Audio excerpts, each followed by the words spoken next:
Monsieur le Président, mes chers collègues, quelques mots à la suite des propos de Christine Bost. D'ailleurs, je la remercie, puisque effectivement, la page et demie de présentation était un peu légère, et on comprend un peu mieux les enjeux pour le département après vos explications. Je dois dire que ce sujet est un sujet qui est présent sur la scène politique girondine depuis assez longtemps et qui avait été l'occasion un peu d'un débat avec des églises différentes, des chapelles différentes, des sous-chapelles, qui étaient un peu, on va dire,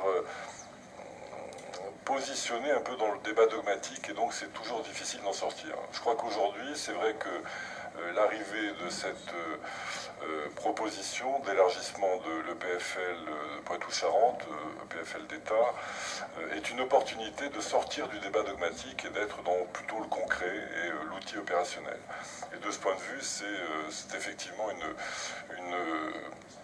un élément relativement intéressant.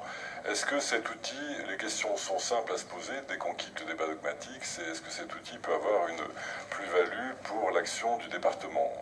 Je pense que cet outil peut probablement, nous pensons que cet outil peut probablement avoir une action positive, d'autant que les enjeux sont les enjeux d'un département à forte attractivité, d'une métropole à forte attractivité, et qu'on sait bien qu'il est quand même plus prudent de se doter d'outils de réaction nombreux et puissants. Et il est vrai que par les temps qui courent, nos collectivités, tout le département n'y échappe pas, ont beaucoup de peine à générer des volumes financiers à la hauteur des enjeux fonciers qui sont les nôtres.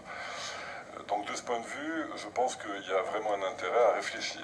Après, l'élargissement de cet outil-là est un élément positif. C'est un élément positif aussi parce qu'il nous met à l'abri d'une création ex nihilo. Et c'est vrai que la création ex nihilo d'un nouvel outil administratif était quelque chose qui terrorisait, le terme est un peu fort, mais enfin en tout cas qui inquiétait beaucoup d'élus, car on sait bien que lorsqu'on crée des outils administratifs, il y a beaucoup de frais de fonctionnement qui en découlent. On a souvent de la peine à maîtriser ces frais de fonctionnement, et c'est une difficulté qui est forte et pressante et qui se retrouve au final sur la feuille d'impôt d'une manière ou d'une autre. Aujourd'hui, l'établissement de Poitou-Charentes existe depuis plusieurs années, a un fonctionnement plutôt satisfaisant, voit sa pression fiscale sur les habitants diminuer, ce qui est un signe de bonne gestion, et ses interventions plutôt augmenter. Donc ce sont des éléments qui ont plutôt tendance à nous rassurer, et c'est vrai que la modicité relative de l'intervention et de la taxe qui serait prélevée sur les ménages est de nature également à ouvrir des perspectives positives. Donc je crois qu'au stade où nous en sommes, nous considérons qu'on peut valablement étudier la proposition. Alors évidemment, il sera question après d'entrer dans le détail. Il faudra qu'on ait de nouvelles délibérations qui nous parlent du détail.